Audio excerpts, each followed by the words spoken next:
देश का प्रधानमंत्री हिंदू है, देश का राष्ट्रपति हिंदू है, देश में देखिए अलग अलग राज्यों में मुख्यमंत्री, राज्यपाल, पुलिस कमिश्नर हिंदू है।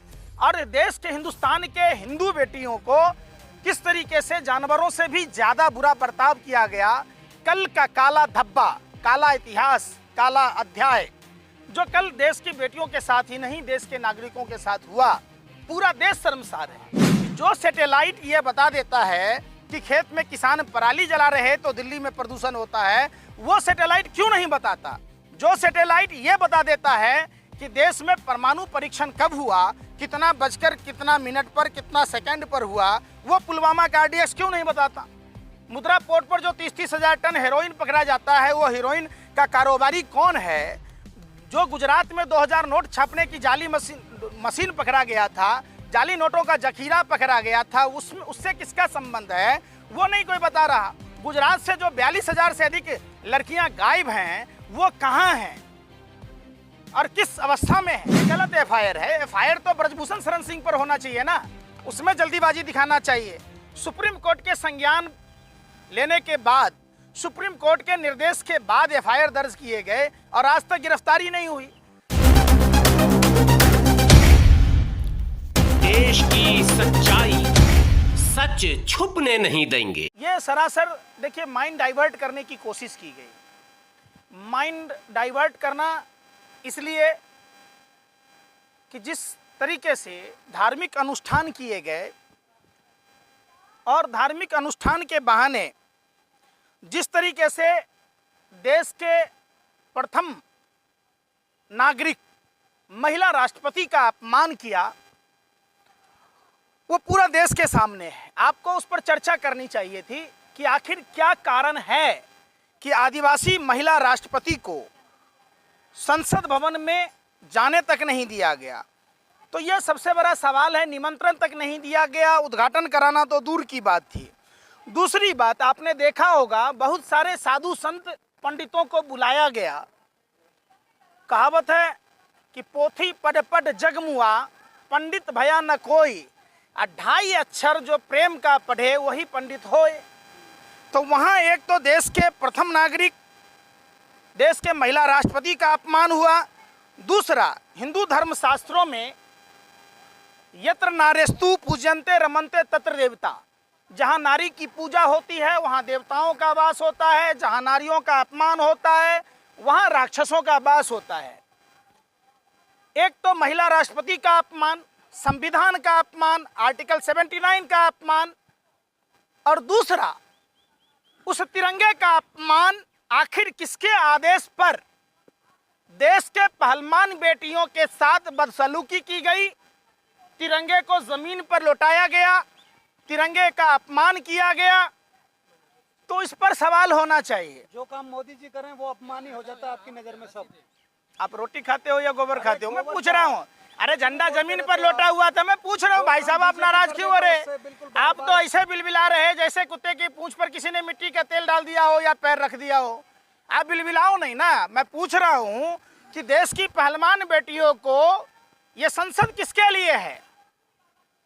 संसद देश के नागरिकों के लिए है। नागरिकों, अरे भाई सुन तो लो, बारे सुन रहे, अरे बेशर्मो, बिल्ली से भी ज्यादा रास्ता काट रहे हो, सुन तो लो। 143 करोड़ आबादी देश में है, उन 143 करोड़ का अपमान है। जिस तरीके से संसद भवन के उद्घाटन के दिन सुबह में उद्घाटन हुआ, उसके बावजूद जब देश की महिला खिलाड़ियों के समर्थन में देश भर से आए हुए लोगों को रोका गया, महिला पंचायत करने से रोका गया। आप कहाँ दबक रहे थे कल? पूरे दिन दिखाई नहीं दिए। आप घर में डूबे होंगे इसलिए ना दिखाई दिए। मैं कल गाजीपुर में भी था, जनपद में भी था, जंतर मंतर पर भी था। ये तो फोन के लोकेशन से आप बोल लेते, भाजपा RSS कार्यालय में पता चल जाता। ढूंढ रहे थे। अरे आप ना ढूंढ रहे थे, सुनो काम की बात सुनो, बतंगर मत बनाओ। आप देखते कि राष्ट्रपति का अपमान बता रहे हो। जब कर्नाटक में विधानसभा बनी थी तब कहाँ गई थी राष्ट्रपति? क्यों नहीं बुलाया था? कांग्रेस के अध्यक्षों ने भी नहीं बुलाया। विधानसभा और लोकसभा में अंतर है या कुछ है? कुछ नहीं। अरे भाई विधानसभा में राज्यपाल का काम है। ओए सुन तो लो यार, पढ़े लिख के आया करो, पूरी तैयारी करके आते नहीं हो। इसलिए तो कह रहे हैं ना कि राज्य में राज्यपाल सर्वोपरि है, और इसी का फायदा तो उठा रहा है दिल्ली का राज्यपाल। काम तो कर नहीं रहा। और मुख्यमंत्री को काम करने नहीं दे रहा, उस पर तो बात कर नहीं रहे। जो अध्यादेश लाया है दिल्ली सरकार के काम को नहीं करने देने के लिए, वही दिल्ली में प्रदूषण से समस्या से लोग जूझ रहे, बस की समस्या से जूझ रहे, तो अध्यादेश काम के लिए ले आते ना। कहाँ से कहाँ घुमा रहे हो? पहले देश की बेटियों पर था, आप ले गए वहाँ। रास्ता डाइवर्ट मत करो, सवाल पूछो कि देश की बेटियों को इंसाफ क्यों नहीं मिल रहा। और अस्थाना नाम का एक रिटायर्ड IPS अधिकारी जिस तरीके के भाषा का इस्तेमाल किया, आप उस पर चुप हैं, आप नहीं उस पर सवाल पूछ रहे। हिंदू राष्ट्र मांगा था, वही तो चाहिए था आपको। अभी क्या है? अरे मैं पूछ रहा हूँ, हिंदू राष्ट्र किसको कहते हैं? जहाँ हिंदू बेटियों के बलात्कारियों को संसद भवन में मान सम्मान से बैठाया जाए, जहाँ देश के गैंगरोपी को ढोल नगारों से स्वागत किया जाए। आप क्या कह रहे? देश का प्रधानमंत्री हिंदू है, देश का राष्ट्रपति हिंदू है, देश में देखिए अलग अलग राज्यों में मुख्यमंत्री, राज्यपाल, पुलिस कमिश्नर हिंदू है। और देश के हिंदुस्तान के हिंदू बेटियों को किस तरीके से जानवरों से भी ज़्यादा बुरा बर्ताव किया गया। कल का काला धब्बा, काला इतिहास, काला अध्याय जो कल देश की बेटियों के साथ ही नहीं देश के नागरिकों के साथ हुआ, पूरा देश शर्मसार है। आज देश की बेटियों को घूमने फिरने तक नहीं दी जा रही है, लोगों से बात तक नहीं करने दी जा रही है। हम आज़ाद भारत में रह रहे हैं, हम कोई गुलाम भारत में थोड़े न रह रहे। और एक IPS अधिकारी के द्वारा कचरे के डब्बे में डालने, गोली मार देने जैसे शब्दों का प्रयोग करना निश्चित तौर पर गृह मंत्री के तारीपार होने का प्रमाण दे रहा है। अजय, अरे भाई क्या बोलेंगे? ये गलत FIR है। FIR तो ब्रजभूषण शरण सिंह पर होना चाहिए ना, उसमें जल्दीबाजी दिखाना चाहिए। सुप्रीम कोर्ट के संज्ञान लेने के बाद, सुप्रीम कोर्ट के निर्देश के बाद FIR दर्ज किए गए और आज तक गिरफ्तारी नहीं हुई। जितने साजिश हो रही है, आप कह रहे थे 2-3 दिन पहले, आप बयान दे रहे थे आपके पीछे भी साजिश हो रही है। देखिए, ये साजिश षड्यंत्र प्रयोग से ही पैदा हुआ। जब देश भारत छोड़ो आंदोलन का आगाज हुआ था, राष्ट्रपिता महात्मा गांधी के आह्वान पर मौलाना अब्दुल कलाम आज़ाद और उसी समय श्यामा प्रसाद मुखर्जी ने गोरे अंग्रेजों को चिट्ठी लिखी थी, गार्ड की नौकरी की थी। तो ये तो इनका काम है। और ये यही देखिए, प्रदीप करूलकर अभी जो पाकिस्तानी खुफिया जानकारी दे रहा था पाकिस्तान को, वो RSS से ही तो जुड़ा है। शर्मा जो गैलेंट्री अवार्ड से नवाजा गया, जो पाकिस्तान को खुफिया जानकारी दे रहा था।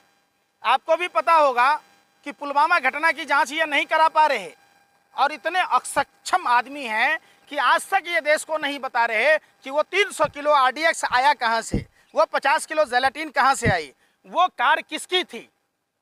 उल्टा सत्यपाल मलिक पर कार्रवाई होती। सत्यपाल मलिक ने तो आज बोला, हम लोगों ने तो 2019 को ही पूछा था कि जो सैटेलाइट ये बता देता है कि खेत में किसान पराली जला रहे तो दिल्ली में प्रदूषण होता है, वो सैटेलाइट क्यों नहीं बताता। जो सैटेलाइट ये बता देता है कि देश में परमाणु परीक्षण कब हुआ, कितना बजकर कितना मिनट पर, कितना सेकंड पर हुआ, वो पुलवामा का RDX क्यों नहीं बताता। मुद्रा पोर्ट पर जो 30-30 हज़ार टन हेरोइन पकड़ा जाता है, वो हेरोइन का कारोबारी कौन है। जो गुजरात में 2000 नोट छापने की जाली मशीन पकड़ा गया था, जाली नोटों का जखीरा पकड़ा गया था, उससे किसका संबंध है, वो नहीं कोई बता रहा। गुजरात से जो 42,000 से अधिक लड़कियां गायब हैं, वो कहाँ हैं और किस अवस्था में हैं, ये कौन बताएगा। देश का तारीपार गृह मंत्री बताएगा। आप अजय मिश्रा टेनी पर सवाल नहीं पूछते, जो प्रभात गुप्ता का हत्यारोपी है, जिसके बेटे ने किसानों को कुचल दिया। आप सिर्फ बरगलाते रहते। बरगलाना बंद कीजिए, पत्रकारिता का धर्म का निर्वाह कीजिए। शासन सत्ता से सवाल पूछना सच्ची पत्रकारिता है।